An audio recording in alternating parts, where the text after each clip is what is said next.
আলাইকুম সবাইকে। টেমনি স্কুলের পক্ষ থেকে সবাইকে শুভেচ্ছা। আশা করি সবাই সুস্থ আছো, সাবধানে আছো। 2020 সাল অন্যান্য স্বাভাবিক বছরের মতো নয়, এটা আমরা সবাই জানি। করোনা মহামারীতে শিক্ষা প্রতিষ্ঠান অনেকদিন ধরেই বন্ধ।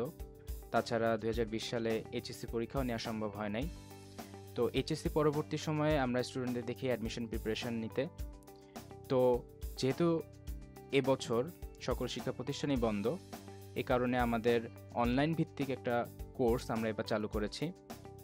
মেডিকেল অ্যাডমিশনের জন্য আমি ফিজিক্স নিয়ে আলোচনা করব, ফিজিক্সের প্রিপারেশন নিয়ে কথা বলবো। আমার পরিচয়, আমি হচ্ছে অনিমেষ পাল, ঢাকা মেডিকেল কলেজের ফাইনাল ইয়ারে পড়াশোনা করছি। তো এই টোটাল কোর্স সম্পর্কে যদি একটা ছোট এক্সাম্পল দিতে চাই, সেটা হবে হচ্ছে এই ফিজিক্সের ফার্স্ট পেপারের প্রথম অধ্যায় থেকে গত বছরই ডেন্টাল 19-20 সালে একটা প্রশ্ন এসেছে, সেটা হচ্ছে ভূমিকম্প মাপার যন্ত্র আসলে কি। তো এর সঠিক অ্যান্সার হবে হচ্ছে সিসমোগ্রাফ। তো আমি যখন লেকচার নিয়েছি, লেকচারে আমি শুধুমাত্র সিসমোমিটার বা সিসমোগ্রাফ না, অন্যান্য যন্ত্র দিয়ে কি কি পরিমাপ করা যায় সেগুলো উল্লেখ করেছি। যেহেতু আমরা সবাই জানি ফিজিক্স না, টোটাল মেডিকেলেই হচ্ছে ইনফরমেশন বেসড কোশ্চেন আসে। তো এই ছোট ছোট ইনফরমেশনগুলো আমি ইনক্লুড করে দেওয়ার চেষ্টা করেছি। সাথে সাথে যে ছোট ছোট ম্যাথ টার্মগুলো আছে যেগুলো মেডিকেলে আসার মতো, সেগুলো আমি হচ্ছে লেকচারে সলভ করে দেওয়ার চেষ্টা করেছি। আশা করি সবার ভালো লাগবে। ধন্যবাদ সবাইকে। সবাইকে 10 মিনিট স্কুলের পক্ষ থেকে আজ আমি মেডিকেল অ্যাডমিশন প্রোগ্রাম পদার্থবিজ্ঞান প্রথম পত্রের কিছু বিষয় নিয়ে আলোচনা করতে চাই। আলোচনার বিষয় ভৌত জগৎ ও পরিমাপ। তো এই বিশাল ভৌত জগৎকে প্রকাশ করার জন্য যে 4টা রাশির কথা আমরা সবসময় উল্লেখ করব, সেটা হচ্ছে স্থান, কাল, ভর এবং শক্তি। এদের মধ্যে ভর এবং শক্তির একটি বিশেষ সম্পর্ক রয়েছে, E = mc², যেটি অবশ্যই আমরা জানি আলবার্ট আইনস্টাইনের দেওয়া বিখ্যাত সমীকরণ। তো বিজ্ঞানীরা এত পরীক্ষা নিরীক্ষা পড়াশোনা করার পরেও তারা বলেছেন যে মাত্র 4% সম্পর্কে তারা জানতে পেরেছেন, বাকি 96% তাদের এখনো অজানা। তো এত বড় একটা সাবজেক্ট পদার্থবিজ্ঞান, তার অবশ্যই কিছু বিভাগ থাকবে।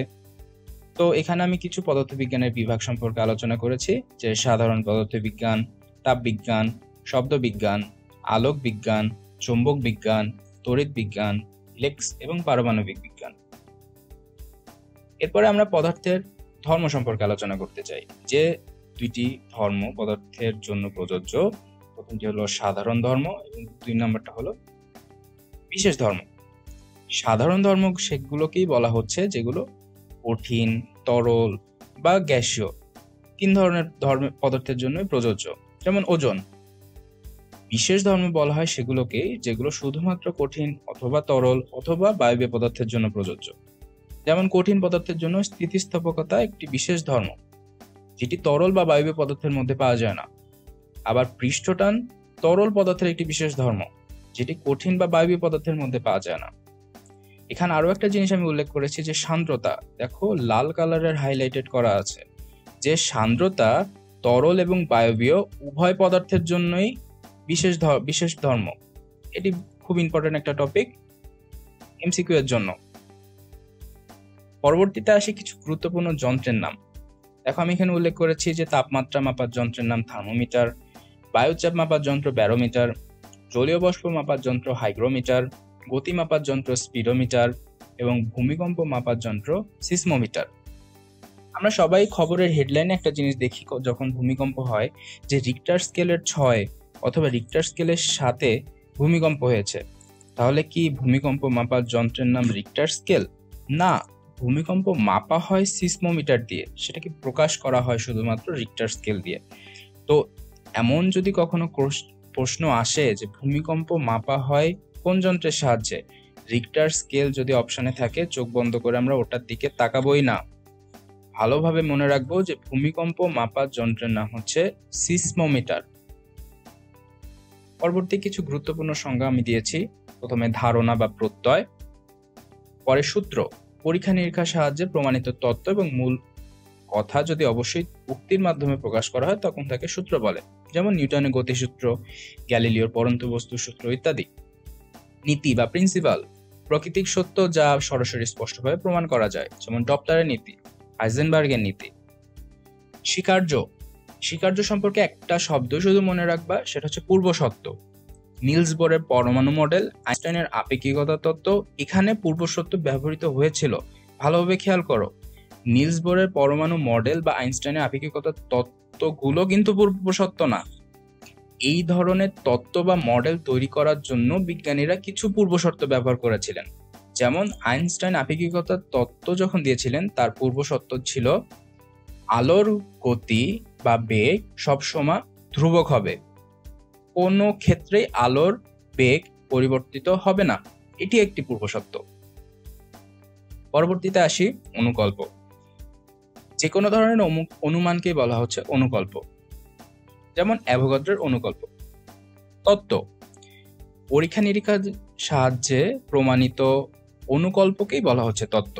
যেমন আইনস্টাইনের আপেক্ষিকতা তত্ত্ব এবং কোয়ান্টাম তত্ত্ব। পরবর্তীতে আসি পদার্থবিজ্ঞানের সাথে অন্যান্য বিজ্ঞানের কিছু সম্পর্ক সম্পর্কে।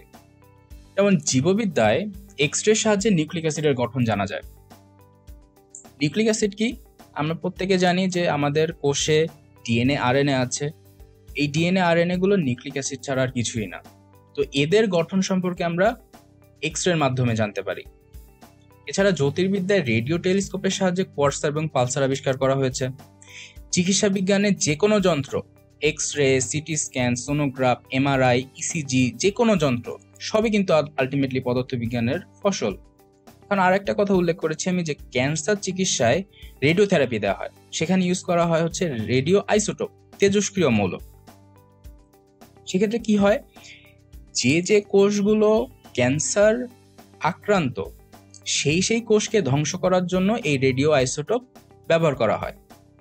অনেক সময় তোমরা সিনেমা বা নাটকে দেখে থাকতে পারো, যেসব মানুষের ক্যান্সার হয়েছে তাদের চিকিৎসা পরবর্তীতে তাদের চুল পড়ে গিয়েছে বা স্কিনে কিছু পরিবর্তন এসেছে। এগুলো কেন হয়? এই যে রেডিও আইসোটোপ, রেডিওথেরাপি বা কেমোথেরাপি দেওয়ার ফলে ক্যান্সার আক্রান্ত কোষ তো ধ্বংস হচ্ছেই, সাথে সাথে ভালো যে কোষগুলো ছিল তোমার দেহে সেগুলো আক্রান্ত হচ্ছে, এবং সেটারই সাইড ইফেক্ট হিসেবে এই চুল পড়ে যাচ্ছে, স্কিনে পরিবর্তন আসছে, এগুলো। এখন আসি সনাতন বা চিরায়ত বলবিদ্যা। নিউটন যখন পদার্থবিজ্ঞান সম্পর্কে আবিষ্কার করে চলেছেন, তিনি তখন বলেছিলেন যে স্থান, কাল এবং ভর তিনটা সবসময় নির্দিষ্ট থাকবে, কখনো পরিবর্তন হবে না। তো এই ধারণা থেকেই তখনকার পদার্থবিজ্ঞানকে নিউটনীয় বলবিদ্যা বলা হতো। এই তিনটা মৌলিক রাশি সে সবসময় বলতো ধ্রুবক থাকবে, কখনো পরিবর্তন হবে না। কিন্তু আইনস্টাইনের আপেক্ষিকতা তত্ত্ব যখন আবিষ্কার হলো, তখন তিনি দেখলেন যে পদার্থের ভর, দৈর্ঘ্য সবই গতির সাথে পরিবর্তন হচ্ছে। কোনো একটা বস্তু যদি আলোর বেগের কাছাকাছি দৌড়ায়, তখন তার ভর বেড়ে যাচ্ছে, তখন তার দৈর্ঘ্য বেড়ে যাচ্ছে। এগুলো হওয়ার জন্য গতির খুব বড় একটা ভূমিকা পাওয়া যায়। এজন্য নিউটনীয় বলবিদ্যায় যে তিনটি রাশির কথা বলা হয়েছে মৌলিক রাশি, সেই তিনটা রাশি কিন্তু পরিবর্তনযোগ্য, নির্দিষ্ট নয়, গতির সাথে সেগুলো পরিবর্তন হয়। সেজন্যই বলা হয়েছে এই তিনটি রাশি পরম নয়, রিলেটিভ, কনস্ট্যান্ট নয়, সবসময় পরিবর্তিত হতে পারে। এটি আধুনিক ধারণা। পরবর্তীতে আসছে একক পদ্ধতি। তিনটি মৌলিক একক সম্পর্কে আমরা জানতে পারি: দৈর্ঘ্যের একক, ভরের একক এবং সময়ের একক। তো প্রথমে একটা পদ্ধতি সম্পর্কে আলোচনা করি, সিজিএস, মেট্রিক, ফ্রেঞ্চ, দশমিক বা ডেসিমেল পদ্ধতি, সবই এক। সেখানে দৈর্ঘ্যের একক ধরা হতো সেন্টিমিটার, ভরের একক গ্রাম, সময়ের একক সেকেন্ড। এমকেএস পদ্ধতিতে দৈর্ঘ্যের একক ধরা হতো মিটার, ভরের একক কিলোগ্রাম, সময়ের একক সেকেন্ড। তো এটা পৃথিবীর বিভিন্ন প্রান্তে বিভিন্ন পদ্ধতি মানা হতো। তো এটা যেরকম বাণিজ্যিকভাবেও সমস্যা দেখা দিত, তেমন বিজ্ঞানীরাও বিভিন্ন সমস্যায় পড়তো। তো একদিন বিজ্ঞানীরা বসে ঠিক করলো একটা নির্দিষ্ট একক পদ্ধতি সবার মেনে চলা উচিত, যাতে নিজেদের মধ্যে আর কখনো ঝামেলা না হয়। তো তখন তারা জ্যোতিষ সম্পর্কে আবিষ্কার করলেন, সেটা হচ্ছে এসআই পদ্ধতি বা আন্তর্জাতিক সিস্টেমে ইন্টারন্যাশনাল। সেখানে দৈর্ঘ্য, ভর এবং সময়ের এককের সাথে আরো 6টি রাশি যুক্ত করে মোট 9টি রাশির কথা উল্লেখ করলেন এবং তোমাদের পদার্থবিজ্ঞানের যে কোনো বইতে এই 9টি রাশির একক এবং প্রতীক সবই দেয়া আছে এবং প্রত্যেকটি প্রতীক এবং প্রত্যেকটির একক অবশ্যই অবশ্যই জানা লাগবে। এসআই ইউনিটের মোট মৌলিক রাশি যে 9টি এবং তাদের একক অবশ্যই অবশ্যই অবশ্যই জানা লাগবে। এরপর আমি কিছু গুরুত্বপূর্ণ একক এখানে উল্লেখ করেছি, যেমন 1 এক্স-রে ইউনিট সমান 10⁻13 মিটার, 1 আর্মস্ট্রং সমান 10⁻10 মিটার এবং ইত্যাদি ইত্যাদি।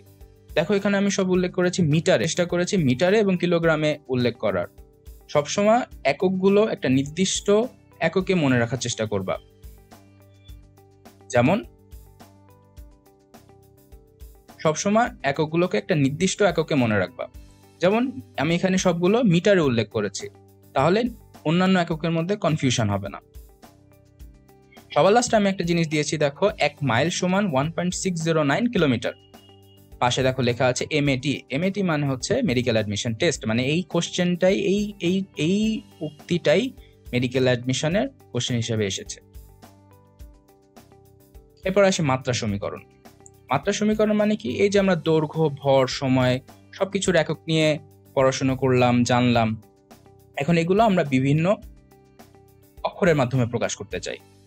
যেমন দৈর্ঘ্য আমরা জানি, দৈর্ঘ্যের একক মিটার, আমরা সবাই জানি। দৈর্ঘ্যকে আমরা প্রকাশ করতে চাই এল দিয়ে। লেন্থ, সময়, সেকেন্ড আমরা একক সবাই জানি। সময়কে প্রকাশ করতে চাই টি দিয়ে। এবং ভর, কেজি, কিলোগ্রাম, সেটাকে আমরা প্রকাশ করতে চাই এম দিয়ে, মাস। তো এবার একটা একককে আমরা কিভাবে এই অক্ষর দিয়ে প্রকাশ করতে পারি সেটাই হচ্ছে মাত্রা সমীকরণ। আমি একটা উদাহরণ দিতে চাই। আমরা সবাই জানি বল F = ma। এর একক কি হবে? এম মানে ভর, অবশ্যই কেজি। এ মানে ত্বরণ, ত্বরণের একক হবে মিটার পার সেকেন্ড স্কয়ার। তাহলে এগুলো আমি মাত্রা সমীকরণে কিভাবে প্রকাশ করতে পারি? কেজি, অবশ্যই সেটা ভরের একক, তার মানে আমরা সেটাকে প্রকাশ করতে পারি এম দিয়ে। মিটার, অবশ্যই দৈর্ঘ্য, এটাকে প্রকাশ করতে পারি এল দিয়ে। সেকেন্ড, সময়ের একক, সেটাকে আমরা প্রকাশ করতে পারি টি দিয়ে। এবং যেহেতু সেকেন্ড পার স্কয়ার আছে, সেটার জন্য আমরা টি এর পরে পার স্কয়ার উল্লেখ করে দিলাম। এবং mLT⁻²ই হবে, mLT⁻²ই হবে বলের মাত্রা সমীকরণ। তো এইভাবে আমরা যে কোনো সমীকরণ দিয়ে আমরা কিন্তু যে কোনো মাত্রা সমীকরণ বের করে ফেলতে পারি। আমাদের কোনো মাত্রা সমীকরণ কিন্তু মুখস্থ করার দরকার নেই। আমরা এই সমীকরণ দিয়ে কিন্তু মাত্রা সমীকরণ আমরা বের করে ফেলতে পারি। আমার সময় যখন দেখতাম যে আমার ফ্রেন্ডরা সবাই মাত্রা সমীকরণ মুখস্থ করতো, আমি বলতাম কেন? সমীকরণ দিয়েই তো মাত্রা সমীকরণ বের করা যায়, এগুলো মুখস্থ করার কি আছে? তো এই সহজ পদ্ধতির মাধ্যমে কিন্তু যে কোনো মাত্রা সমীকরণ বের করতে পারবা। তো নিউটনের সময় যে বিষয়টা নিয়ে সবার বেশি আগ্রহ ছিল সেটা হচ্ছে সৌরজগৎ নিয়ে, যে সৌরজগতে কিভাবে সূর্য এবং পৃথিবী একে অন্যকে কেন্দ্র করে ঘুরছে। তো এই বিষয়ে সবার প্রথমে ধারণা দেন হচ্ছে টলেমি। টলেমি বলেন হচ্ছে সূর্য এবং অন্যান্য গ্রহ পৃথিবীকে কেন্দ্র করে ঘুরছে। এই তত্ত্বের নাম হচ্ছে ভূকেন্দ্রিক তত্ত্ব। ভূকেন্দ্রিক মানে পৃথিবী কেন্দ্রের দিকে থাকবে। এর পরবর্তীতে সূর্যকেন্দ্রিক তত্ত্ব দেন হচ্ছে কোপার্নিকাস। তিনি বলেন না, এমন হতে পারে না, সূর্য থাকবে সৌরজগতের কেন্দ্রে এবং তাকে কেন্দ্র করে ঘুরবে পৃথিবী এবং অন্যান্য গ্রহ। তো এই দুইটা কথা কিন্তু খুবই ইম্পর্টেন্ট অবজেক্টিভের জন্য এবং মেডিকেল অ্যাডমিশন টেস্টের জন্য। আমি লাল কালার দিয়ে হাইলাইটেড করে দিয়েছি। পরবর্তীতে আসি পৃথিবীর সবথেকে জ্ঞানী, সবথেকে ব্রিলিয়ান্ট যে মানুষটা পৃথিবীতে পদার্থবিজ্ঞানের সবথেকে বেশি অবদান রেখে গেছেন, সেটা হচ্ছে স্যার আলবার্ট আইনস্টাইন। তার হাজারো আবিষ্কারের ভিতরে যে 4টি আবিষ্কারের কথা না জানাই নয়, সেটা হচ্ছে আপেক্ষিকতার বিশেষ তত্ত্ব, আপেক্ষিকতার সার্বিক তত্ত্ব এবং তার বিশেষ সমীকরণ E=mc² এবং আলো তড়িৎ ক্রিয়ার ব্যাখ্যা। আমরা অনেকেই ভুল করে থাকি যে আইনস্টাইন হয়তোবা নোবেল পেয়েছিলেন আপেক্ষিকতার তত্ত্ব দিয়ে, কিন্তু আসলে তা না। তিনি আসলে আলোক তড়িৎ ক্রিয়ার ব্যাখ্যা দিয়েই নোবেল পেয়েছিলেন। তো এটা কিন্তু খুব ইম্পর্টেন্ট একটা টপিকস, আমরা কিন্তু এটা ভুলে গেলে চলবে না যে আপেক্ষিকতার তত্ত্বের জন্য আইনস্টাইন নোবেল পাননি, তিনি নোবেল পেয়েছিলেন আলোক তড়িৎ ক্রিয়ার ব্যাখ্যার জন্য। পরবর্তীতে আসি পরিমাপে ভুল বা ত্রুটি। পরিমাপে ভুল বা ত্রুটি আমরা 5 ভাগে ভাগ করতে পারি। এর মধ্যে যান্ত্রিক ত্রুটি, পর্যবেক্ষণমূলক ত্রুটি, এলোমেলো ত্রুটি, পুনরাবৃত্তিক ত্রুটি, লঘিষ্ঠ গণন ত্রুটি ইত্যাদি। এর মধ্যে একটা জিনিস বলে রাখতে চাই যে লঘিষ্ঠ গণন আসলে কি। তোমার ডেস্কে যে স্কেলটা রয়েছে সেই স্কেলটা হাতে তুলে নাও, সর্বনিম্ন যে পরিমাপ তুমি মাপতে পারো সেটি ওই স্কেলের হচ্ছে লঘিষ্ঠ গণন। যেমন আমার সামনে যে স্কেলটা রয়েছে সেই স্কেলটা সর্বনিম্ন কিন্তু 1 মিলিমিটার পর্যন্ত মাপা যায়, তাহলে ওই স্কেলের লঘিষ্ঠ গণন হচ্ছে 1 মিলিমিটার। এরপরে আসি যে প্র্যাকটিক্যালটা আমরা সবাই ফিজিক্স প্র্যাকটিক্যাল খাতায় লিখেছি, স্ফেরোমিটারের সাহায্যে বক্রতার ব্যাসার্ধ নির্ণয়। আমাদের প্র্যাকটিক্যাল সম্পর্কে অত বেশি আইডিয়া থাকার দরকার নেই, শুধুমাত্র বক্রতার ব্যাসার্ধ নির্ণয়ের জন্য কোন সূত্রটা প্রযোজ্য, d²/6h + h/2। খুব ইম্পর্টেন্ট একটা সমীকরণ, অবজেক্টিভে আসার মতো। এবং সবার লাস্টে আসতে চাই হচ্ছে ম্যাথস। পরবর্তীতে আমরা একটা ম্যাথমেটিক্যাল টার্ম সলভ করব, যে ভার্নিয়ার স্কেল দিয়ে মাপা একটি সিলিন্ডারের ব্যাস 10 সেন্টিমিটার হলে সিলিন্ডারটির প্রকৃত ব্যাস যদি 10.5 সেন্টিমিটার হয় তাহলে শতকরা ত্রুটির মান কত, তাই তো? আচ্ছা, তো এই ভার্নিয়ার স্কেল দিয়ে মাপা সিলিন্ডারের ব্যাসটাকে আমরা যদি মার্ক করি y হিসেবে, এটা হচ্ছে আমাদের পরীক্ষালব্ধ মান, আর সিলিন্ডারটির প্রকৃত ব্যাস 10.5 সেন্টিমিটারকে আমরা x দিয়ে প্রকাশ করছি, x হচ্ছে আমাদের প্রকৃত মান। তো আমাদের সূত্র যদি আমরা বলি, শতকরা ত্রুটির সূত্র হচ্ছে, আমরা যদি x ও y এর মান হিসাব করি তাহলে হচ্ছে প্রকৃত মান মাইনাস পরীক্ষালব্ধ মান ডিভাইডেড বাই প্রকৃত মান ইন্টু 100%, তাই তো? ইন্টু 100 আর কি, পার্সেন্টেজ করলে 100 আসবে। তো আমরা যদি এখন মান বসাই তাহলে দাঁড়াবে হচ্ছে 10.5 মাইনাস 10 ডিভাইডেড বাই 10.5। এখন যেহেতু আমাদের মেডিকেলে কখনো ক্যালকুলেটর ইউজ করতে দিবে না, তো আমাদের এই দশমিকের মানগুলো হিসাব করার জন্য আমি তোমাদের একটা সহজ পদ্ধতি শিখিয়ে দিচ্ছি।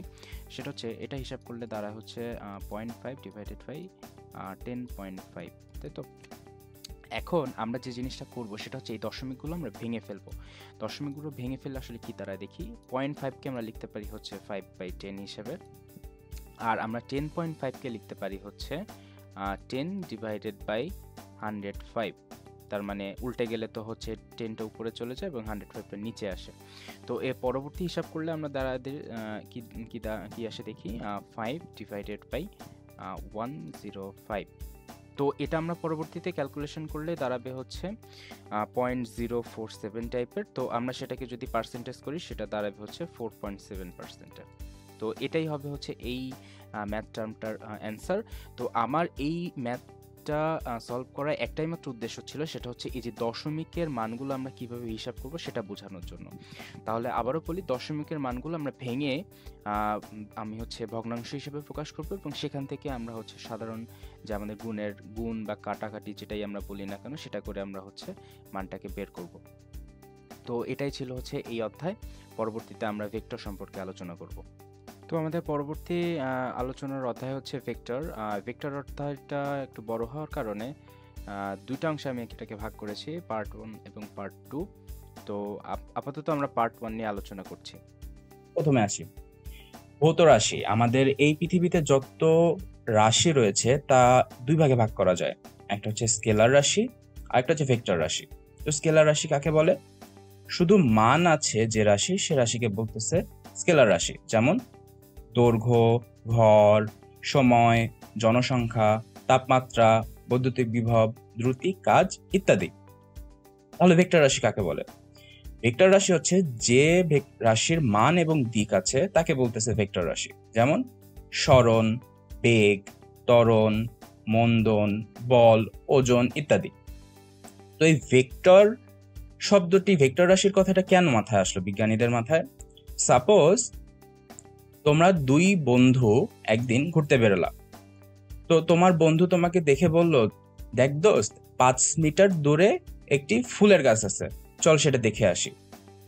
তো তুমি আর তোমার বন্ধুর অবস্থান যদি আমি এটা কল্পনা করি এ বিন্দু, এবং তোমার বন্ধু বলেছে যে 5 মিটার দূরত্বে একটা ফুলের গাছ আছে।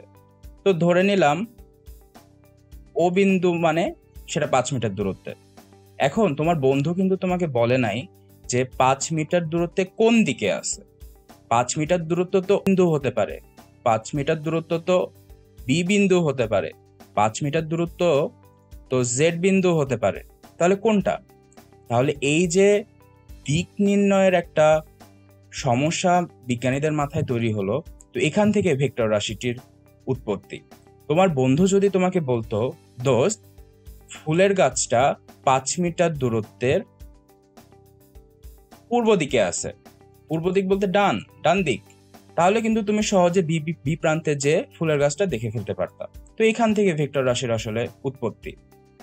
পরবর্তীতে আসি যে ভেক্টর রাশি শুধু মান এবং দিক থাকলে চলবে না, তার কিছু সাধারণ ধর্ম আছে। যেমন প্রথম কথা তো আমি বলে ফেলেছি যে মান এবং দিক থাকবে ভেক্টর রাশির। দ্বিতীয় হচ্ছে সমজাতীয় ভেক্টর ছাড়া একাধিক ভেক্টর যোগ করা যায় না। তৃতীয় কথা, ভেক্টর রাশির যোগ, সংযোজন এবং বন্টন সূত্র মেনে চলে। সংযোজন এবং বন্টন সূত্র সম্পর্কে এই অধ্যায়ের আমরা শেষের দিকে পড়ব। এরপরে আসি ভেক্টর রাশির গুণফল সম্পর্কে কিছু কথা। ভেক্টর রাশির গুণফল আমি এই ভেক্টর অধ্যায়ের দ্বিতীয় অংশে আলোচনা করেছি।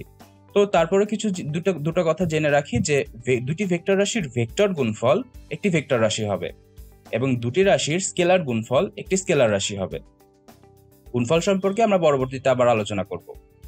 সবার শেষে আসি যে ভেক্টর রাশিকে উপাংশে ভাগ করা যায়।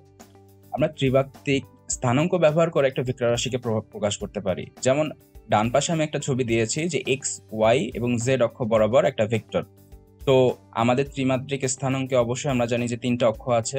তো 3টা অক্ষর মান বা দিক দিয়ে কিন্তু একটা ভেক্টর রাশিকে প্রকাশ করা যায়। এজন্য সেটা কি বলেছে যে ভেক্টর রাশিকে উপাংশে বিভক্ত করা যায়।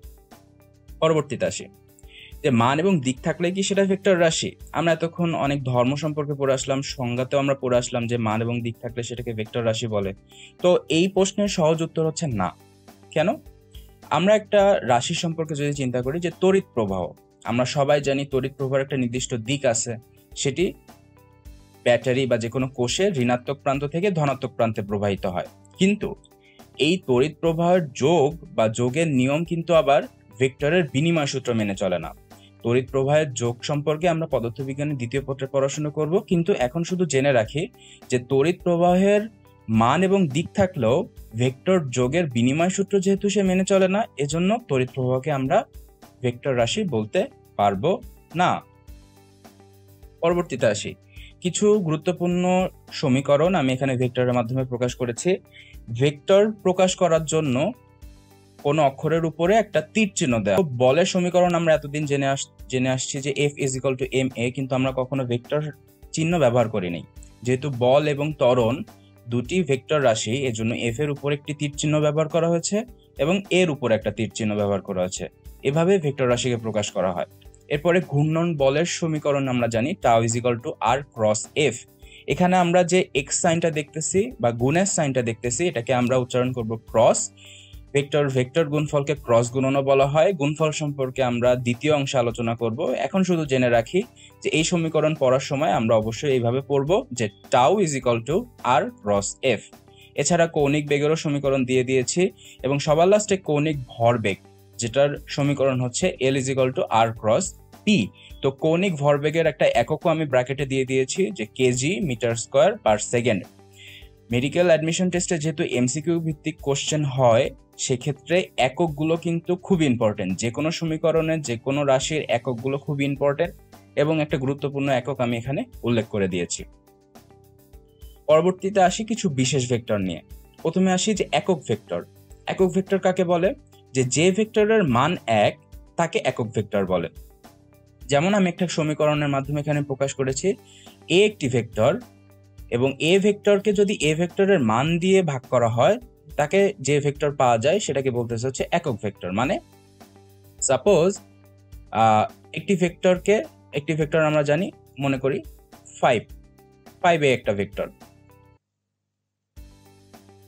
এই ভেক্টরের মান কত? 5। তাহলে আমি 5 দিয়ে যদি ভাগ করি, তাহলে যে ভেক্টরটি পাবো সেই ভেক্টরটিকেই বলতেছে হচ্ছে একক ভেক্টর। তাহলে একক ভেক্টরের প্রকাশের কিন্তু একটা নিয়ম আছে, দেখো ছোট্ট একটা অক্ষর দিয়ে তার মাথায় একটা টুপি সাইন আমরা এতদিন তীর চিহ্ন দিয়ে প্রকাশ করে এসেছি, যেমন এফ এর উপর একটা তীর চিহ্ন, কিন্তু এখন আমরা ইউজ করব টুপি সাইন। একই জিনিস, শুধু একটু ডিফারেন্ট ভাবে প্রকাশ করা, সবই ভেক্টর সাইন বোঝায়। এরপর আসি নাল বা শূন্য ভেক্টর। যে ভেক্টরের মান শূন্য এবং যার কোনো নির্দিষ্ট দিক থাকে না তাকে বলা হচ্ছে নাল বা শূন্য ভেক্টর, যেটাকে জিরো তার উপর একটা ভেক্টর সাইন দিয়ে প্রকাশ করা হয়। তো জিনিসটা কেমন, মনে করো একটা বিন্দু থেকে 5 মিটার পার সেকেন্ড বেগে একটা গাড়ি চলছে, সেটা এ বিন্দুতে আসার চেষ্টা করছে, এবং অপর দিকে অন্য আর একটা গাড়ি এ বিন্দুতেই আসার চেষ্টা করছে একই বেগে 5 মিটার পার সেকেন্ড। তাহলে কি দুটা গাড়ি সংঘর্ষ হবে না? এবং যেহেতু তাদের বেগ সমান, তারা কিন্তু এ বিন্দুতে এসে একত্রিত মিলিত হয়ে স্থির হয়ে যাবে। তাহলে এই দুইটি গাড়ির ভেক্টরের লব্ধির মান বা যোগফলের মান কিন্তু হবে শূন্য, এবং সেই ভেক্টরটাকে প্রকাশ করা হয় যে ভেক্টরের মাধ্যমে, সেটাকে বলছে নাল ভেক্টর বা শূন্য ভেক্টর। এখানে আমি নাল ভেক্টরের কিছু বৈশিষ্ট্য উল্লেখ করেছি, যে দুটি সমান এবং বিপরীত ভেক্টর একই বিন্দুতে ক্রিয়া করলে তাদের লব্ধির মান শূন্য হবে, যেটি আমি উদাহরণ দিয়ে বুঝালাম। দুটি সমান্তরাল ভেক্টরের ভেক্টর গুণফল শূন্য ভেক্টর হবে, যেটি পরবর্তীতে আলোচনা করব, এবং সমবেগে গতিশীল বস্তুর ত্বরণ শূন্য ভেক্টর হবে। পরবর্তীতে অবস্থান ভেক্টর। প্রসঙ্গ কাঠামোর মূলবিন্দুর সাপেক্ষে কোনো বিন্দুর অবস্থান যে ভেক্টরের সাহায্যে প্রকাশ করা হয় তাকে অবস্থান ভেক্টর বলবে। তো প্রসঙ্গ কাঠামোটা কিভাবে উল্লেখ করতে পারি? সাপোজ এটা এক্স অক্ষ এবং ওয়াই অক্ষ, এবং ও বিন্দুটা হচ্ছে প্রসঙ্গ কাঠামোর মূল বিন্দু। ও বিন্দু থেকে শুরু করে একটা ভেক্টর পি প্রান্তে যে ক্রিয়া করে, তাহলে ওপি ভেক্টরটা হবে একটি অবস্থান ভেক্টর। এবং এই অবস্থান ভেক্টরকেই অন্য আর একটা ভাষায় বলা হয় হচ্ছে ব্যাসার্ধ ভেক্টর। এই ওপি ভেক্টরকে যদি আমরা আর দিয়ে প্রকাশ করি তাহলে সেটাকেই বলবে হচ্ছে ব্যাসার্ধ ভেক্টর, একই জিনিস। এরপরে আসি সাদৃশ ভেক্টর। যে দুটি ভেক্টর যদি একই দিকে ক্রিয়া করে তাহলে তাদেরকে বলা হচ্ছে সদৃশ ভেক্টর। মানে সাপোজ পি একটি ভেক্টর ও বিন্দুতে ক্রিয়া করে, কিউ একটি ভেক্টর ও বিন্দুতে ক্রিয়া করে, তাহলে এই পি এবং কিউ ভেক্টরকে বলা হবে সদৃশ ভেক্টর, একই বিন্দুতে ক্রিয়া করলে বা একই দিকে ক্রিয়া করলে। পরবর্তীতে বিপ্রতীপ ভেক্টর। সাপোজ একটি ভেক্টরের মান, ধরো এ ভেক্টরের মান 5 এবং বি আর একটা ভেক্টর, যে ভেক্টরের মান 1/5, তাহলে এ এবং বি ভেক্টরকে বলা হবে বিপ্রতীপ ভেক্টর। সহজ। এরপর আসি সমতলীয় ভেক্টর। যে একই তলে, সাপোজ এটা একটা তল এবং এই তলে একাধিক ভেক্টর কাজ করছে, সেটা পি ভেক্টর হতে পারে, কিউ ভেক্টর হতে পারে, জেড ভেক্টর হতে পারে। তাহলে এই সকল ভেক্টরকে বলা হবে সমতলীয় ভেক্টর, যেহেতু একই তলে কাজ করছে। এরপর আসি সমরেখ ভেক্টর। দুই বা ততোধিক ভেক্টর যদি একই রেখা বা সমান্তরালে কাজ করে তাদেরকে বলা হচ্ছে সমরেখ ভেক্টর। সাপোজ পি একটি ভেক্টর এবং কিউ একটি ভেক্টর, তারা একই সমান্তরালে কাজ করছে, মানে তাদের মধ্যবর্তী কোণের মান 0 ডিগ্রি, তখন তাদেরকে বলা হবে সমরেখ ভেক্টর। পরবর্তীতে ভেক্টর যোগের জ্যামিতিক যোজন বা যোগ এর নিয়ম। তো ভেক্টর রাশির যোগের মোট 5টা সূত্র রয়েছে, আমি এখানে উল্লেখ করেছি সূত্র, ত্রিভুজ সূত্র, বহুভুজ সূত্র, সামান্তরিক সূত্র এবং উপাংশ সূত্র। যেহেতু আমি আগেও বলেছি যে মেডিকেলে এমসিকিউ টাইপ কোশ্চেন হয়, এখান থেকে কিন্তু খুব সুন্দর একটা কোশ্চেন তৈরি করা যেতে পারে, যে ভেক্টর রাশির জ্যামিতিক যোজনের নিয়ম 9 কোনটি। আমি ক নাম্বারে উল্লেখ করলাম সাধারণ সূত্র, খ নাম্বারে উল্লেখ করলাম ত্রিভুজ সূত্র, গ নাম্বারে উল্লেখ করলাম বহুভুজ সূত্র, এবং ঘ নাম্বারে উল্লেখ করলাম চতুর্ভুজ সূত্র। দেখো তো চতুর্ভুজ সূত্রটা এখানে আছে নাকি? নাই। বহুভুজ সূত্র আছে, ত্রিভুজ সূত্র আছে, সামান্তরিক সূত্র আছে, কিন্তু চতুর্ভুজ সূত্রটা কিন্তু নাই। এই শব্দটা কিন্তু এই সূত্রগুলোর মধ্যে খুবই কনফিউশন ক্রিয়েট করে, এবং এই কোশ্চেনটা কিন্তু খুব সুন্দর একটা কোশ্চেন এই ছোট্ট একটা টপিক দিয়ে। তো এইভাবে কিন্তু ভেক্টর রাশির জ্যামিতিক যোজনের নিয়ম থেকে কিন্তু সুন্দর একটা কোশ্চেন তৈরি করা যেতে পারে। তো প্রথম সূত্র সম্পর্কে আসি, যে সাধারণ সূত্র। সাধারণ সূত্র জিনিসটা কি? সাপোজ এ বিন্দুতে একটা মানুষ এ বিন্দু থেকে হাঁটা শুরু করলো, সে বি বিন্দু পর্যন্ত আসলো, যেটাকে আমরা পি ভেক্টর দিয়ে প্রকাশ করছি। এরপর বি বিন্দু থেকে সে সি বিন্দুর দিকে যাত্রা শুরু করলো, যেটাকে আমরা কিউ ভেক্টর দিয়ে প্রকাশ করছি। তাহলে স্বাভাবিকভাবে আমাদের মাথায় কি চিন্তা আসবে, যে এ থেকে বি প্রান্তের দূরত্ব যদি 5 মিটার হয় এবং বি থেকে সি প্রান্তের দূরত্ব যদি 10 মিটার হয়, তাহলে সেই ব্যক্তি অবশ্যই কত দূরত্ব পার করেছে? 10 প্লাস 5 15 মিটার না? কিন্তু ভেক্টর এই জিনিসগুলোকে একটু বাঁকা চোখে দেখে। ভেক্টর সবসময় শর্টকাট ওয়ে পছন্দ করে। ভেক্টরের মতে তাদের মোট দূরত্ব বা মোট ভেক্টরের যোগফল হবে এ থেকে সি প্রান্তের সব থেকে কম যে দূরত্ব, অর্থাৎ আদি বিন্দু এবং শেষ বিন্দু, তাদের মধ্যবর্তী বিন্দু যদি যোগ করে যে ভেক্টরটা পাওয়া যায়, সেই ভেক্টরই হবে ওই লোকটার টোটাল যাত্রাপথ। অর্থাৎ আমি সেই ফলাফল যদি আর দিয়ে প্রকাশ করি, তো ওই ব্যক্তির টোটাল ভেক্টরের লব্ধি ভেক্টর বা যোগ ভেক্টর হবে হচ্ছে R vector is equal to P vector plus Q vector. এটাকে বলতেছে সাধারণ সূত্র। সবসময় মনে রাখবে, ভেক্টর সবসময় শর্টকাট ওয়ে পছন্দ করে। পরবর্তীতে আসি, যে লব্ধির মান বা দিক নির্ণয়। লব্ধি কথার অর্থ হচ্ছে ফলাফল, সহজ কথা। তো আমি পাশে চিত্র দিয়েছি, খেয়াল করো। ও বিন্দুতে যদি একটা পি ভেক্টর এবং কিউ ভেক্টর কাজ করে, তাদের এই দুইটা ভেক্টরের ফলাফল কোন দিকে হবে, ফলাফল কোন ভেক্টরের মান কোন দিকে, মান কি হবে, দিক কি হবে, এটা বের করার জন্য দুইটা সূত্র রয়েছে। পি এবং কিউ ভেক্টর যদি নিজেদের মধ্যে থিটা কোণ তৈরি করে এবং তাদের লব্ধি আমরা মনে করলাম R vector, R vector P ভেক্টরের সাথে আলফা কোণ তৈরি করে, তাহলে লব্ধির মান আর ইজ ইকুয়াল টু হবে root over P square plus Q square plus 2pq cos alpha, cos theta. এখানে থিটা মানে হচ্ছে কিন্তু পি এবং কিউ এর মধ্যবর্তী কোণ। আরো ভালোভাবে খেয়াল করলো, আলফা এবং থিটার মধ্যে কিন্তু ঘুলিয়ে ফেলে চলবে না। আমি এখানে থিটা দিয়েছি হচ্ছে পি এবং কিউ এর মধ্যবর্তী কোণ, আর আলফা মানে হচ্ছে পি এবং আর এর মধ্যবর্তী কোণ।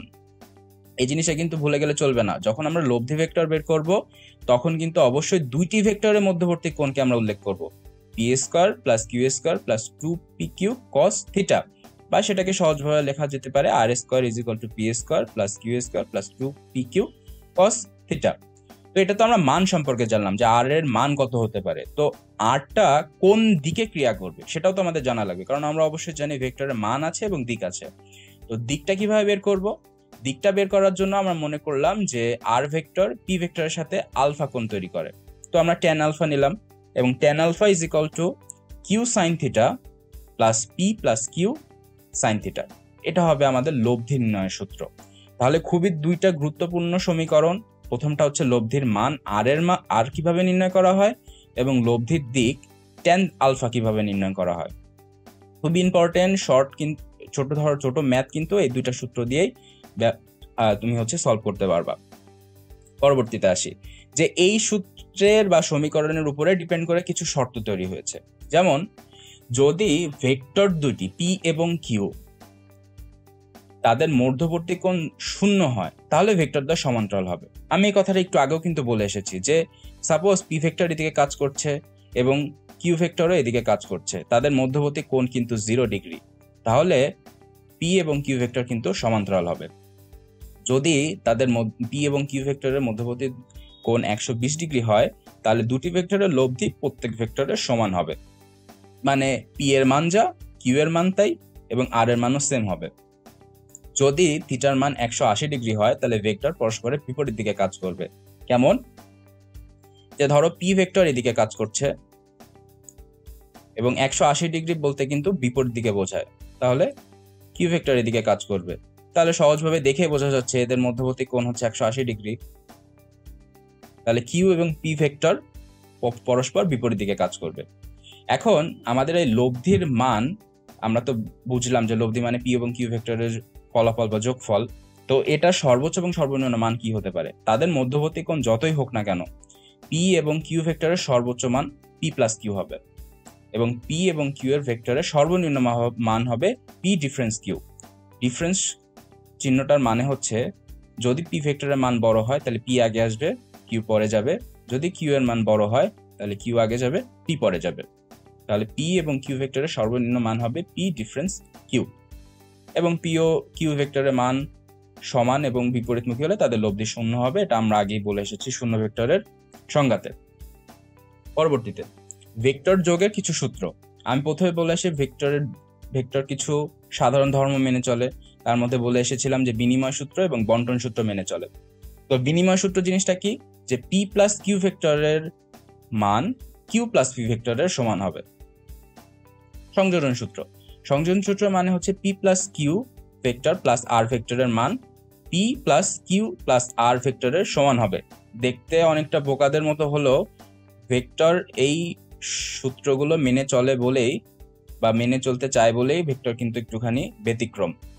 আমরা পরবর্তীতে ভেক্টরের আরো সম্পর্কে জানবো যে তারা সংযোজন এবং বন্টন সূত্র কখন মেনে চলে না। আমরা গুণফলের ক্ষেত্রে সেগুলো দেখবো। এগুলো দেখে খুব বোকার মতো মনে হলো, পরবর্তীতে দেখবো যে ভেক্টরের গুণফলের ক্ষেত্রে কিছু কিছু সময় বিনিময় সূত্র বা সংযোজন সূত্র মেনে চলে না। পরবর্তীতে সেটা নিয়ে আলোচনা করব। এরপর আসি বন্টন সূত্র মানে M into P plus Q ভেক্টরের মান M into P vector plus Q M into Q vector হবে। তো এখান থেকে খুব সুন্দরভাবে কিন্তু একটা কোশ্চেন করা যায় যে ভেক্টর যোগের সূত্র নিচের কোনটি নয়? বিনিময় সূত্র, সংযোজন সূত্র, বন্টন সূত্র, তিনটা অপশন কিন্তু অলরেডি ক্রিয়েট করে দেওয়া আছে। তাহলে চতুর্থ অপশনটা কিন্তু ঘ নাম্বার অপশনটা কিন্তু বানাতে খুব একটা বেশি কষ্ট হবে না। তো এটা কিন্তু সুন্দর একটা টপিক। পরবর্তীতে আমি সবসময় এর আগের লেকচারেও বলেছি যে ফিজিক্সের ম্যাথগুলো মেডিকেল অ্যাডমিশন টেস্টে সবার শেষে করার চেষ্টা করবে, কারণ ম্যাথসের অ্যান্সার যদি কোনো কারণে ভুল আসে বা না মিলে তাহলে কিন্তু সেটার ইফেক্ট অন্যান্য কোশ্চেনের অ্যান্সারের উপরও পড়বে। তো ম্যাথস এবারও আমি সবার লাস্টে অ্যাড করেছি। প্রথম ম্যাথটা দেখো যে দুটি সমান ভেক্টরকে যোগ করলে কোন অবস্থায় ওদের লব্ধি একটি ভেক্টরের মানের √2 গুণ হবে।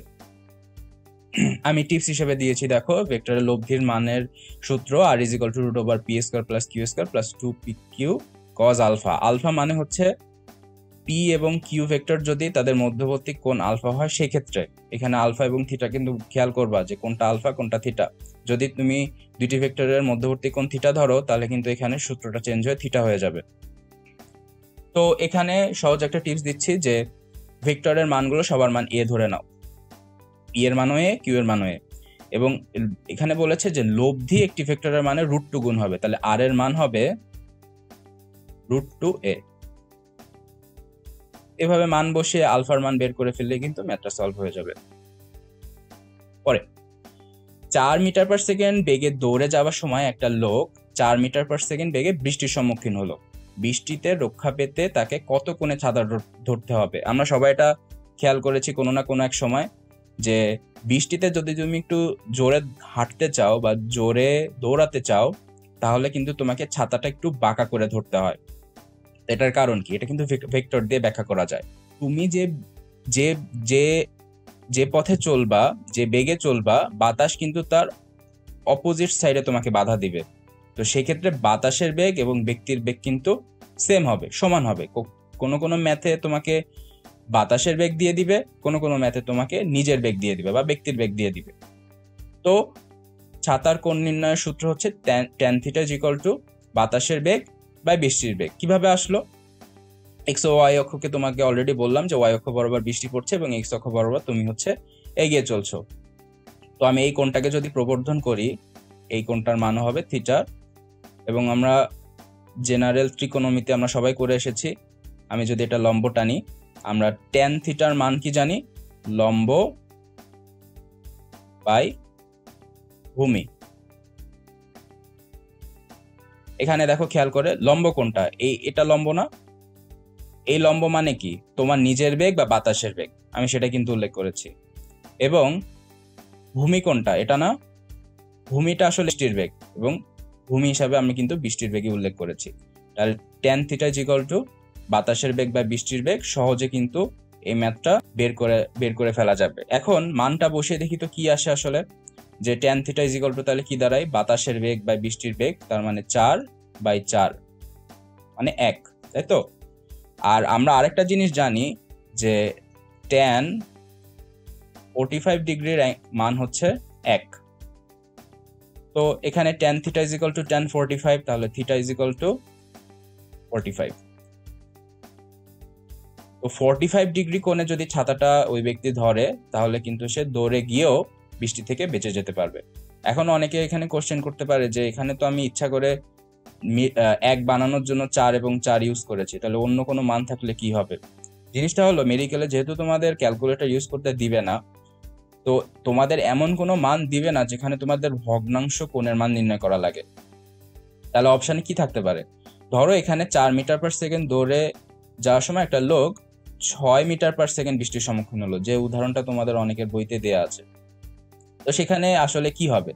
সেখানে 4/6 হবে না? বাতাসের বেগ 4 আর বৃষ্টির বেগ 6, তাহলে কি দাঁড়ায়? 2/3। তাহলে অপশানে তোমাদের অবশ্যই এরকম একটা অপশান থাকবে যে tan ইনভার্স 2/3। এই 2/3 কে ভগ্নাংশ করে tan এর মান কত আসে এটা আসলে তোমাদের অপশানে দেওয়া থাকবে না, কারণ তোমরা ক্যালকুলেটর ইউজ করতে পারছো না। তো এটা নিয়ে ঘাবড়ে যাওয়ার কোনো বড় কিছু আমি দেখি না, যে যদিও এরকম ভগ্নাংশ মান যদি আসে তোমাদের ওই ভগ্নাংশ অপশানটাই তোমাদের অপশানে দেওয়া থাকবে। এবং যদি এরকম 4/4 বা যদি কেউ সহজ একটা কোশ্চেন করতে চায় তাহলে কিন্তু সহজে tan 45 এর মান আমরা 1 সেটা আমরা জানি, সেখানে কিন্তু একটা সুন্দর ম্যাথ তৈরি করা যায়। তো ভেক্টরের প্রথম অংশ নিয়ে আমার এটুকুই বলা ছিল। ভেক্টর দ্বিতীয় অংশ। তো প্রথমে যে জিনিসটা নিয়ে আলোচনা করতে চাই সেটা হচ্ছে ভেক্টর রাশির গুণফল। 2 ধরনের ভেক্টর রাশির গুণফল সম্পর্কে আমরা জানতে পারি। প্রথমটি হচ্ছে স্কেলার অথবা ডট গুণন এবং দ্বিতীয়টি হচ্ছে ভেক্টর গুণন অথবা ক্রস গুণন। তো স্কেলার গুণন সম্পর্কে জানতে চাইলে প্রথমে যে জিনিসটা আছে যে স্কেলার গুণনের সমীকরণ, যে এখানে আমি পি এবং কিউ ভেক্টর দুটিকে নিয়েছি এবং তাদের মধ্যবর্তী কোণ যদি আলফা হয় তাহলে তাদের স্কেলার বা ডট গুণনের মান হবে P dot Q is equal to alpha অথবা কিউ পি কজ আলফা, একই। তো এদের মধ্যে কিছু বিশেষ ক্ষেত্র রয়েছে যে তা এই পি এবং কিউ ভেক্টরের মধ্যবর্তী কোণ আলফার মান কি কি হয় তার উপর ক্ষেত্র রয়েছে। যেমন আলফার মান যদি 0 ডিগ্রি হয় তাহলে ভেক্টর দুটি পরস্পরের সমান্তরাল হবে। অবশ্যই আমরা যদি একটা ছবির মাধ্যমে দেখতে চাই যে 0 ডিগ্রি হওয়ার শর্ত কি, যে এটি একটি পি ভেক্টর এবং এটি একটি কিউ ভেক্টর, এদের মধ্যবর্তী কোণ 0, তাহলে বোঝা যাচ্ছে যে এরা সমান্তরাল হবে। আর এখানে বলেছে আর একটা শর্ত, আলফার মান যদি 90 ডিগ্রি হয় তাহলে ভেক্টর দুটি পরস্পরের লম্ব হবে। মানে পি একটি ভেক্টর যদি এরকম হয় এবং কিউ একটি ভেক্টর যদি এটি হয় তাহলে বোঝা যাচ্ছে তাদের মধ্যবর্তী কোণ হচ্ছে 90 ডিগ্রি, তো তারা পরস্পর লম্ব হবে। এবং যদি আলফার মান 180 ডিগ্রি হয় তাহলে ভেক্টর দুটি পরস্পরের সমান্তরাল হবে এবং বিপরীতমুখী হবে। অবশ্যই 180 ডিগ্রি প্রকাশ করার জন্য আমরা এভাবে দুটি ভেক্টর বলতে পারি, এটি যদি পি ভেক্টর হয় এটি যদি কিউ ভেক্টর হয় তাহলে তাদের মধ্যবর্তী কোণ হবে 180 ডিগ্রি।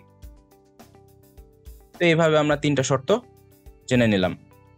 পরবর্তীতে স্কেলার গুণফলের কিছু বিশেষ ধর্ম, যে দুইটি একই ধরনের একই মানের দুটি ভেক্টরকে যদি ডট গুণন করা হয় তাহলে তাদের মান আসবে হচ্ছে ওই মানের বর্গ বা স্কোয়ার। যেমন এ ডট এর মান আসবে হচ্ছে এ স্কোয়ার। পরবর্তীতে হচ্ছে এ ডট বি এর মান যা বি ডট এর মানও তাই, অর্থাৎ এরা গুণের বিনিময় নিয়ম মেনে চলে। আর জিনিসটা কিছুটা এরকম যে 2 গুণ 5 সমান সমান 5 গুণ 2 তো হবে, তাই না? আমরা তো এটাই সাধারণ ম্যাথ করে যেটা জেনে এসেছি সেটাই। তো জিনিসটা অনেকটা বোকার মতো মনে হলো। আমরা পরবর্তীতে যখন ভেক্টর গুণন বা ক্রস গুণন দেখব তখন এই জিনিসটা কিন্তু মেনে এসে চলবে না, পরবর্তীতে আমরা সেটা আসবো। পরবর্তীতে পরস্পর লম্ব দুটি ভেক্টরের স্কেলার গুণফল সবসময় 0 হবে, কারণ স্কেলার গুণফলের সূত্র সম্পর্কে আমরা কি জেনেছি যে P Q is equal to P Q cos alpha না, তাদের মধ্যবর্তী কোণ যদি আলফা হয়। তো লম্ব হলে তাদের মধ্যবর্তী কোণ 90 হয়, তাই তো? তো cos 90 এর মান আমরা কত জানি? cos 90 এর মান আমরা জানি 0। তো সেখান থেকে দুইটি ভেক্টর লম্ব হলে তাদের ডট গুণন 0 হবে। এরপর আসি দুটি ভেক্টরের মধ্যবর্তী কোণের মান নির্ণয়ের সূত্র হচ্ছে theta is equal to cos inverse a dot b divided by ab। ওই আগের সূত্র থেকে এই সূত্রটা এসেছে।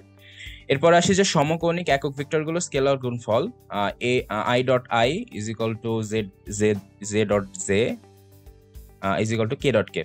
জিনিসটা হচ্ছে যে ওই যে ত্রিমাত্রিক অক্ষ ব্যবস্থা যদি আমরা চিন্তা করি, এটা যদি আমরা আই ভেক্টর ধরি, এটা যদি আমরা জে ভেক্টর ধরি, এটা যদি আমরা কে ভেক্টর ধরি, তাহলে এদের মধ্যবর্তী কোণ কিন্তু সব হচ্ছে 90। তো যদি 90 হয় তাহলে পরপর দুইটি আই ভেক্টরের মান কত হবে? 0 ডিগ্রি না তাদের মধ্যবর্তী কোণ? তো cos 0 মান আমরা জানি, cos 0 ডিগ্রি মান হচ্ছে 1। তো সেখান থেকে হচ্ছে I dot I, J dot J এবং কে ডট এর মান হচ্ছে 1 হয়। আর দুইটি সমকৌণিক একক ভেক্টরের ডট গুণন তাহলে কি হবে? যে আই ডট জে, এটা যদি আই হয় এটা যদি জে হয়, এদের মধ্যবর্তী কোণ আমরা জানি 90 ডিগ্রি। তো তাহলে আলটিমেটলি যে কোনো সমকৌণিক দুইটি একক ভেক্টর ডট গুণন করলে তার মান হবে 0, কারণ cos 90 এর মান হচ্ছে 0। সেখান থেকে হচ্ছে I dot J, J dot I, J dot K, K dot J, K dot I, I dot K, যে কোনো কিছুই তাদের মান হবে 0। খুব ইম্পর্টেন্ট একটা এমসিকিউ কোশ্চেন আসার মতো টপিক। পরবর্তীতে আসি যে উপাংশের মাধ্যমে দুইটি ভেক্টরের স্কেলার গুণফল A dot B is equal to A X B X plus A Y B Y এবং plus A Z B Z, মানে তাদের এক্স ওয়াই এবং জেড কম্পোনেন্টের মধ্যে গুণফল করলে যে সমীকরণটা আসে আর কি। পরবর্তীতে আসি যে দ্বিতীয় যে গুণফল ভেক্টরের, যে ভেক্টর গুণফল অথবা ক্রস গুণফল যেটা, তো ক্রস গুণফলের সূত্র হচ্ছে R vector is equal to P cross Q. আমরা ক্রস গুণনকে ক্রস দিয়ে চিহ্নিত করব এবং ভেক্টর স্কেলার গুণফলকে আমরা ডট দিয়ে চিহ্নিত করব। তো P cross Q is equal to, এখানে একটা একক ভেক্টর আছে দেখতে পাচ্ছি, এটার নাম হচ্ছে ইটা, মাথায় একটা টুপি আছে, তাহলে এটা একক vector P Q sine alpha. অর্থাৎ যে আমরা এই ছবিটার কথা চিন্তা করি যে পি একটি ভেক্টর, কিউ একটি ভেক্টর, পি কিউ এর মধ্যে যদি ক্রস গুণন করা হয় এবং কিউ যদি পি এর দিকে ধাবিত হয়, তাদের মধ্যবর্তী কোণ যদি আলফা হয়, তাহলে তাদের ক্রস গুণনের মান হবে পি কিউ সাইন আলফা সাথে একটা একক ভেক্টর। এখন এই একক ভেক্টরটা মানে কি? একক ভেক্টরটা হচ্ছে ভেক্টর বা ক্রস গুণনের দিক নির্দেশ করে। এখন এই দিক নির্দেশ করা যায় দুই ভাবে, এক হচ্ছে এই ইটা নিচের দিক হতে পারে, আর একটা ইটা হচ্ছে উপর দিক হতে পারে। জিনিসটা আসলে ত্রিমাত্রিক অবস্থানে কেমন আসে সেটা আগে জানা লাগবে। যে এই দিক নির্দেশনার জন্য যে নিয়ম মেনে চলা হয়, সেই নিয়মটাকে বলা হয় ডানহাতি কর্কস্ক্রু নিয়ম। এখন ডানহাতি কর্কস্ক্রু নিয়মটা কি? বাসায় যদি কখনো কারোর হার্ডওয়্যারের কাজ করে থাকো কেউ, তাহলে আমরা এই যে ছবিতে যে স্ক্রুটা দেখতে পাচ্ছ না, এই স্ক্রুটা যদি কোনো টেবিলে তুমি একটা স্ক্রু ড্রাইভার দিয়ে ভিতরের দিকে ঢোকাও, জিনিসটার কথা একটু মাথায় চিন্তা করো তো, বা একটু নিজের চোখের সামনে ভেসে তোলার চেষ্টা করো যে এই স্ক্রু ড্রাইভারটা তুমি একটা টেবিলের ভিতরে ঢোকাচ্ছ এবং স্ক্রু ড্রাইভার দিয়ে ভিতরে ঢোকাচ্ছ, এটা হচ্ছে স্ক্রু ড্রাইভার। তো স্ক্রু ড্রাইভারটা তুমি কোন দিকে ঘোরাও? আসলে যদি উপর দিকে তাকাও তাহলে স্ক্রু ড্রাইভার কিন্তু এভাবে ঘোরাও তুমি, মানে ঘড়ির কাঁটার দিকে। তো ঘড়ির কাঁটার দিকে যখন স্ক্রু ড্রাইভারটা ঘোরাও, স্ক্রুটা আসলে কোন দিক যায়? স্ক্রুটা যায় কিন্তু নিচের দিকে। ভালো করে খেয়াল করো, স্ক্রু ড্রাইভার দিয়ে তুমি ঘড়ির কাঁটার দিকে ঘোরাচ্ছ, কিন্তু স্ক্রু ড্রাইভারটা যাচ্ছে কোন দিকে? নিচের দিকে না? এটাকে বলতেছে হচ্ছে ডানহাতি কর্কস্ক্রু নিয়ম। তো এখন এই ভেক্টরের ক্ষেত্রে খেয়াল করো যে কিউ এবং পি ভেক্টর, এদের মধ্যবর্তী ভেক্টর গুণ করছি, তাই তো? তাহলে কিউ ভেক্টর পি ভেক্টরের দিকে যাচ্ছে, মানে ডানহাতি, মানে ক্লকওয়াইজ যাচ্ছে বা ঘড়ির কাঁটার দিকে যাচ্ছে। তাহলে যেহেতু ঘড়ির কাঁটার দিকে যাচ্ছে, তাহলে তাদের দিক কোন দিকে হবে? তাদের ভেক্টর গুণফলের দিক হবে নিচের দিকে। আমরা যেটা কর্কস্ক্রু ভিতরের দিকে যাচ্ছিল সেই দিকটাই কিন্তু আমরা দেখতে পাচ্ছি নিচের দিকে। তো এটা একটা ওয়ে। তা অন্যভাবে করা যেতে পারে না? তুমি ধরো টেবিলের ভিতরে স্ক্রুটা ঢুকালা, তারপরে স্ক্রুটা আবার বাইরে বের করে নিয়ে আসবা।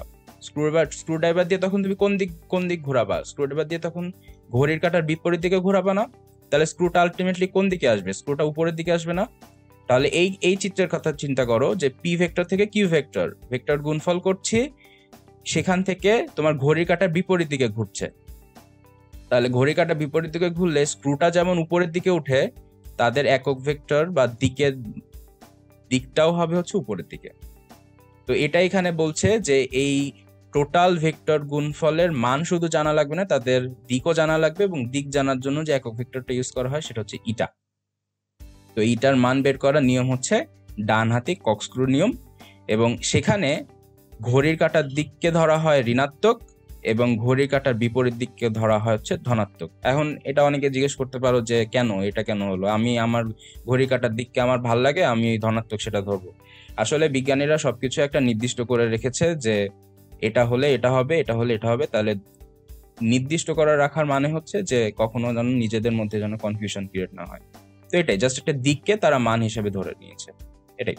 তো এটাই গেল হচ্ছে ভেক্টরের ক্রস গুণন। পরবর্তীতে আসি যে ভেক্টর গুণনের কিছু নিয়ম। যে ভেক্টর গুণনের ক্ষেত্রে দেখো পি ক্রস কিউ এর মান মাইনাস কিউ ক্রস পি হবে। আমরা একটু আগে ডট গুণনের ক্ষেত্রে একটা জিনিস কিন্তু দেখেছি, যদি পি আর কিউ দুটি ভেক্টর হতো, পি ভেক্টর এবং কিউ ভেক্টরের মধ্যে যদি ডট গুণন করি, সেটার মান কিন্তু Q vector dot P vector এরকম হতো, মানে তাদের মানের কিন্তু কোনো পরিবর্তন হতো না, কিন্তু প্লাস মাইনাস সাইন আসে নাই। কিন্তু যখনই আমরা ভেক্টর গুণফল সম্পর্কে আসবো, তখন কিন্তু জিনিসটা পরিবর্তন হয়ে যাবে। তখন কিন্তু P cross Q is equal to minus Q cross P করতে হবে, তাহলে তাদের মান এবং সমীকরণ সমান হবে। এরপরে আসি যে একক ভেক্টরের কথা, যে I dot I is equal to J dot J is equal to K dot K. এখানে আমার একটা ভুল হয়েছে, এখানে ক্রস সাইন হবে, সবগুলোর মধ্যে ক্রস গুণন হবে।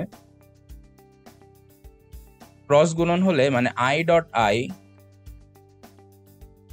আই ক্রস আই করলে কি হয়, আই ক্রস আই করলে 0 হয়, জে ক্রস জে করলে 0 হবে, এবং কে ক্রস কে করলেও 0 হবে। কেন?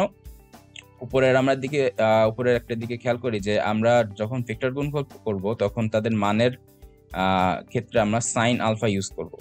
তো সাইন আলফা ইউজ করার মানে দুটি একক ভেক্টরের দিক যদি একই দিকে হয়, মানে আই ডট আই মানে কি, তারা একই দিকে কাজ করতেছে না।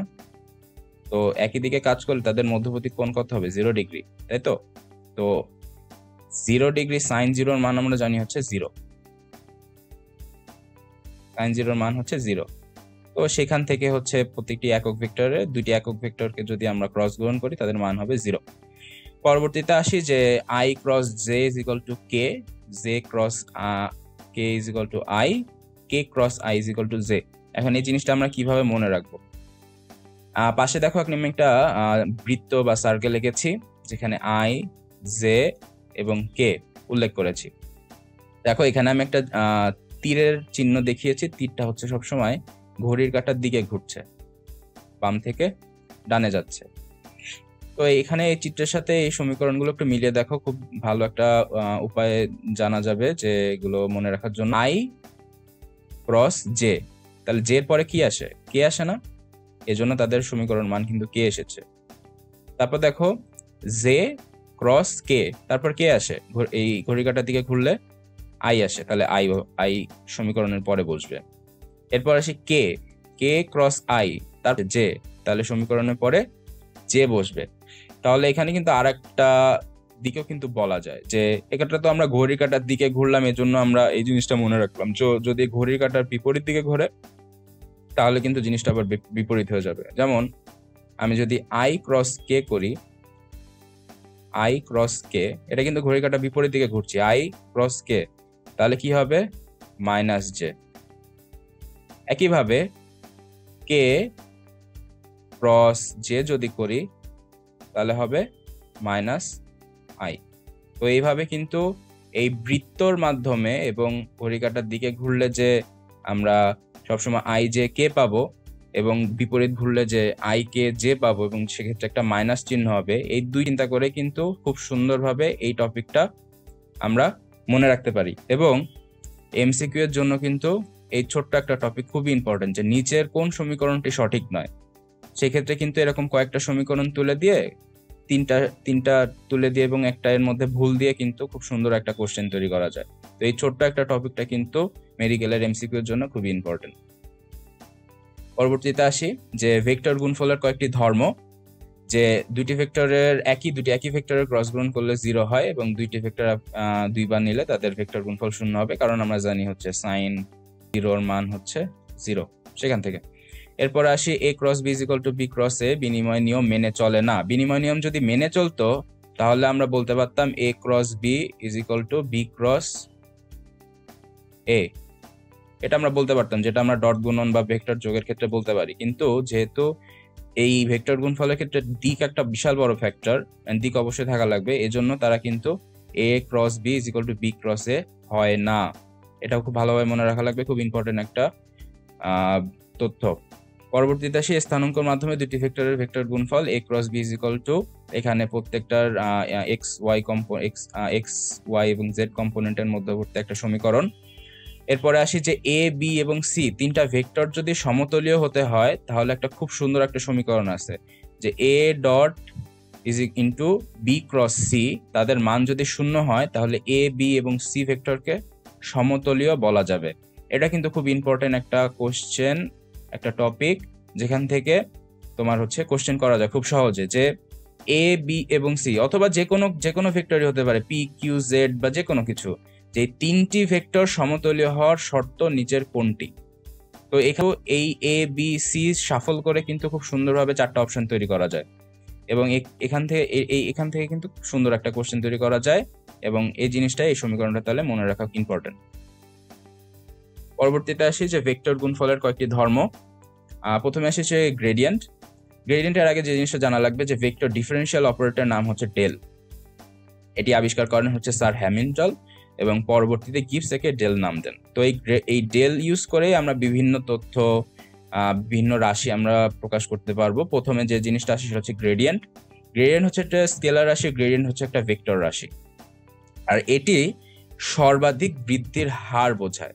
যেহেতু আমাদের অবজেক্টিভ বেস কোশ্চেন, তাহলে আমাদের এই যে গুরুত্ব, তারপর ব্যাখ্যা, এই জিনিসগুলো আমাদের খুব বেশি ইম্পর্টেন্ট। যে এরকম একটা কোশ্চেন আসতে পারে যে নিচের কোন ডিফারেন্সিয়াল অপারেটর ইউজ করে বা কোন অপারেটর ইউজ করে ভেক্টরের সর্বাধিক বৃদ্ধির হার বোঝা যায়। গ্রেডিয়েন্ট, সঠিক উত্তর হচ্ছে গ্রেডিয়েন্ট। পরবর্তীতে আসি যে ডাইভারজেন্স। ডাইভারজেন্স হচ্ছে এটি দ্বারা তরল পদার্থের ঘনত্বের পরিবর্তন হার বোঝায়। তরল পদার্থের ঘনত্বের পরিবর্তন হার। এখন ঘনত্বের পরিবর্তনের হার কিন্তু আবার তিনটা মান দিয়ে আমি এখানে, তিনটা তথ্য দিয়ে আমি এখানে প্রকাশ করেছি, যে এই যে কোনো ভেক্টরের ডাইভারজেন্স যদি মান ধনাত্মক হয় তাহলে তরল পদার্থের আয়তন বৃদ্ধি পাবে এবং ঘনত্ব হ্রাস পাবে। আচ্ছা, এই জিনিসটা পরবর্তী তথ্যের পরে আমি একটা মনে রাখা সহজ টিপস বলে দিচ্ছি, যে মান ঋণাত্মক হলে তরল পদার্থের আয়তন হ্রাস পাবে এবং ঘনত্ব বৃদ্ধি পাবে, আর মান শূন্য হলে আগত ও নির্গত ফ্লাক্সের মান সমান হবে। এই প্রথম দুইটা মান মনে রাখার একটা সহজভাবে বলে দিচ্ছি, সেটা হচ্ছে একটা ফাঁকা বেলুন নাও। ফাঁকা বেলুন, এই ফাঁকা বেলুনে তুমি ফু দাও, তাহলে কি বেলুনটা ফুলবে না? বেলুনটা তো ফুলবে। তো এই বেলুন ফুলানোকে তুমি ধনাত্মক মান হিসাবে চিন্তা করো, এবং বেলুন যখন ফুলবে তখন আগের থেকে এর আয়তন বাড়বে না? বেড়েই তো সে বড় হলো। এবং আয়তন এবং ঘনত্বের মাঝখানে একটা ব্যস্ত অনুপাতিক সম্পর্ক আছে।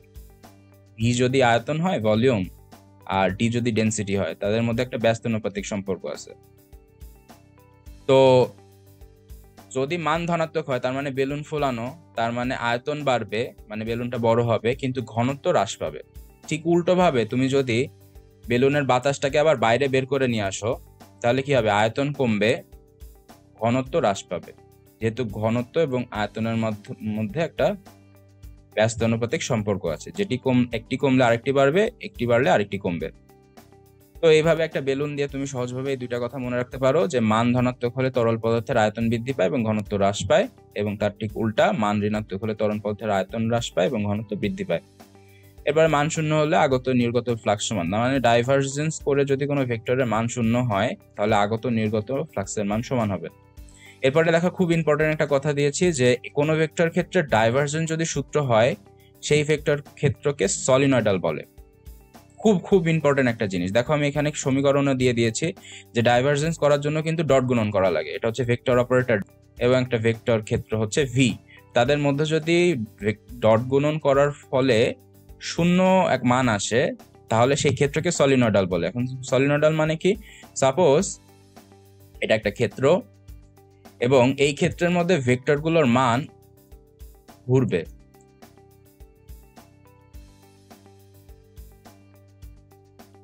সলিনয়েডাল কথা যদি মনে রাখতে চাও, এক কথায় মনে রাখা যায় যে পেঁচানো। কিছু ভেক্টর তৈরি হবে যেটি একে অপরকে পেঁচিয়ে থাকবে,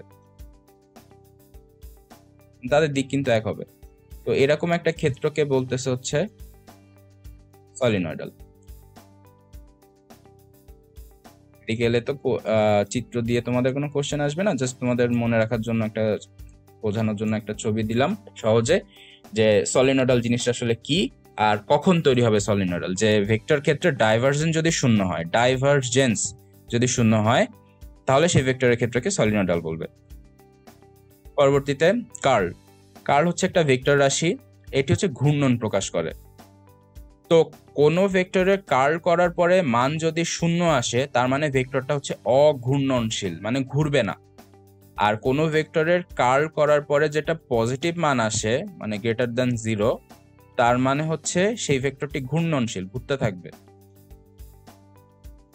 তাহলে কোনো ভেক্টরের কার্ল মানে শূন্য হওয়া মানে সেটি অঘূর্ণনশীল, মানে থেমে আছে। আর কোনো ভেক্টরের কার্লের মান যদি ধনাত্মক হয়, তাহলে সেটি হচ্ছে ঘূর্ণনশীল।